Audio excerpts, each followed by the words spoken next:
आपको SWS में स्वागत है।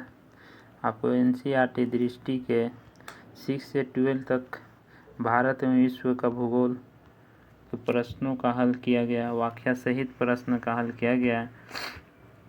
इसमें अभी 6 का बुक पढ़ेंगे। पृथ्वी हमारा वास, पहला चैप्टर इसमें दिया गया है। सौर मंडल में पृथ्वी। पहला प्रश्न इसमें देखेंगे, निम्नलिखित में कौन से खगोलीय पिंड है। ऑप्शन दिया गया है डी। इसकी व्याख्या पढ़ेंगे।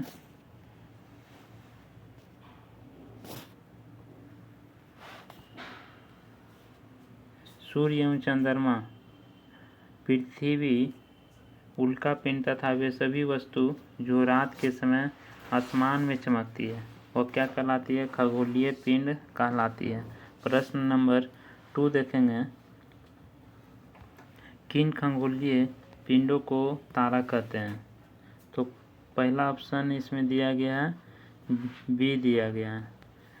बी दिया गया है तो ऑप्शन बी देखेंगे, जिनके पास अपनी ऊष्मा और प्रकाश होती है। व्याख्या पढ़ेंगे। कुछ खगोलीय पिंड बड़े आकार वाले तथा गर्म होते हैं। ये गैसों से बने होते हैं। इनके पास अपनी ऊष्मा तथा प्रकाश होते हैं जिसको बड़ी मात्रा में उत्सर्जित करते हैं। इन खगोलीय पिंडों को तारा कहते हैं और सूर्य भी एक तारा है। प्रश्न नंबर 3 देखेंगे कि तारों को विभिन्न समूहों के द्वारा बनाई गई विविध आकृतियाँ क्या कहलाती है? तो इसमें ऑप्शन दिया गया है डी, नक्षत्र मंडल। इसकी व्याख्या पढ़ेंगे। रात्रि में आसमान के और देखते समय तारों के विभिन्न समूहों के द्वारा बनाई गई आकृतियाँ दिखाई देती है, इन्हें नक्षत्र मंडल कहते हैं। प्रश्न नंबर 4 देखेंगे, अंतरिक्ष से संबंधित अर्सा मेजर या बिग बियर का संबंध किससे है? तो इसमें ऑप्शन दिया गया है बी, तो नक्षत्र मंडल हो जाएगा।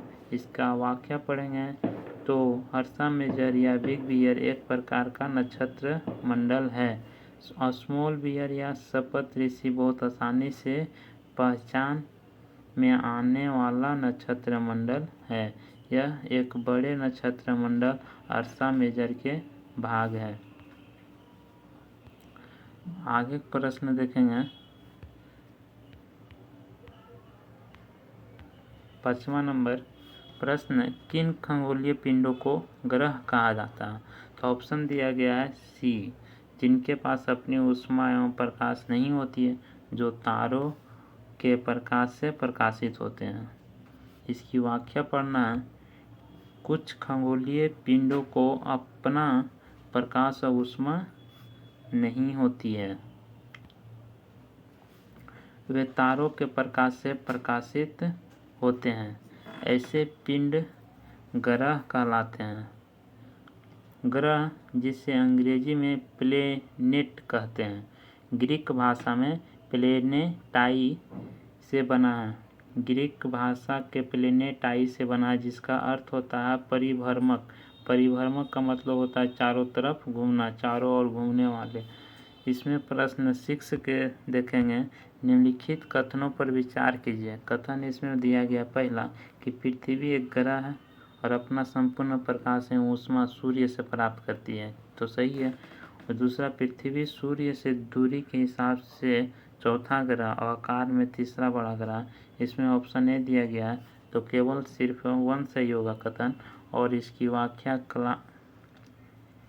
प्रश्न नंबर 6 के व्याख्या देखेंगे।